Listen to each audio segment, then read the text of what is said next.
Hello guys, good evening po no. Kaya by the way po guys, may dumating po sa atin kanina. SSD po guys, SSD po siya guys. Yan po guys oh. Na whole RAM po siya guys, SSD. So, palitan po natin tong nung yung hard disk po natin ng SSD.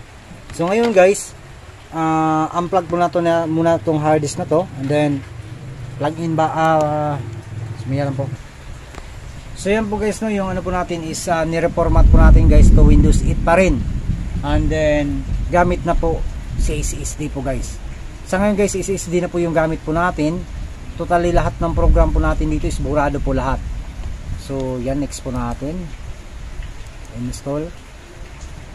Ang sistema po nito guys, yung lahat po natin program guys is burado na po.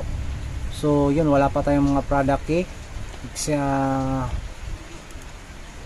Wala po tayong product key guys no. Lagyan na lang po natin kahit anong product key guys, ganyan. Then para ma-next po natin yan.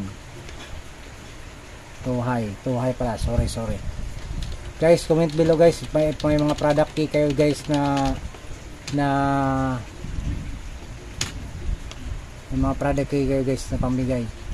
The product is that much, please click and try again. Bakit anong nangyari? Ayan po guys, is nagtuloy na po siya. Then exit po natin. Then next.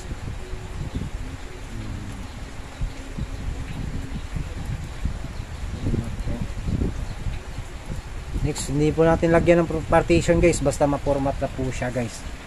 So sa ngayon po guys is naka-ready na po yung SSD po natin guys. Mamaya po guys, video po natin ulit.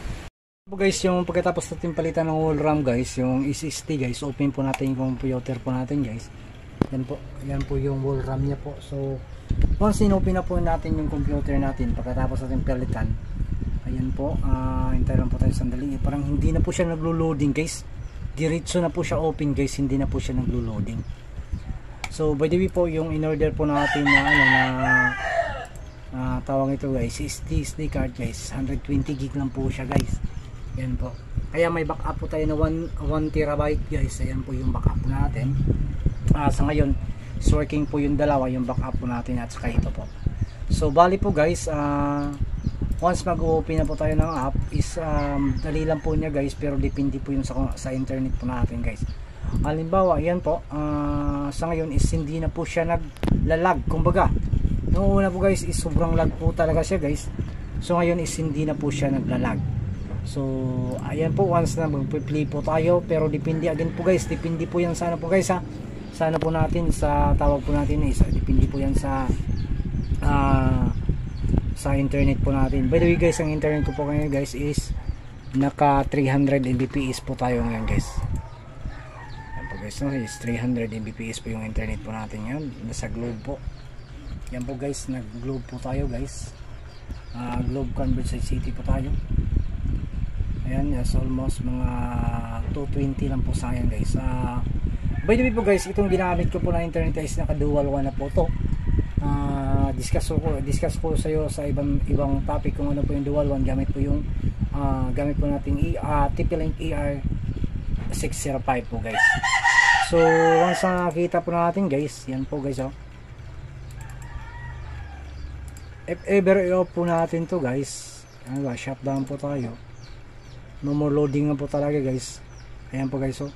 Once na i-open na po natin agad guys, pag kunyari i-open po natin to, ayan, pag in-open po natin yan guys, no more loading na po siya guys. Hindi na po katulad ng HSD ay maglo-load po. Yan po, tingnan po natin naman kung ano. Ayan guys, hindi ka na makakita ng loading, diretso na po siya. So yan po guys, sa taas guys is yan po ang mga PPUE connection ko po. Sa ngayon hindi ko pa naayos, medyo masyado magulo pa po, pero darating din po tayo dyan. So by the way guys, don't forget to like and subscribe there guys na Oxy TV there guys. Maraming salamat po. Off po natin. At ito po guys, yung binili po natin gapon, Shopee po, through Shopee, po, bumili po tayo ng SSD. Yan po guys no, from whole RAM. Thank you so much sa whole RAM po no. Yan po sa whole RAM. Baka naman po whole RAM. So dumating po sa akin to kahapon, ni-reformat to agad yung ano po natin, yung computer po natin guys. Kung makikita nyo guys is nasa ilalim pong wall RAM po natin guys. Yan po guys, oh.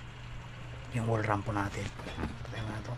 Hindi maaninag. Yan po guys yung wall RAM po natin. Andyan po sa ilalim. Din yan po ang backup nya po guys. Yan po ang backup nya. Yung 1000 HHD po. So yung memory po natin, yung kumbaga yung ano po natin, yung ano po tayo guys, tawag po nito, yung program po natin talaga guys ng computer nandito na po sa wall RAM. Okay, thank you guys, and more power. Tingnan po natin yung pag-open ng aking computer guys, parang totoo. Yan po guys, oh. Yan po yung wall RAM po guys, kita po natin yung wall RAM. Yan po yung SSD po natin. And then yung ano po natin, hard disk. So sa ngayon hindi na po natin ginamit yung hard disk. At saka yan po ang ano po niya guys. Thank you guys, more power to our channel. Good luck, and this is Oxy TV guys. Maraming salamat po sa panonood.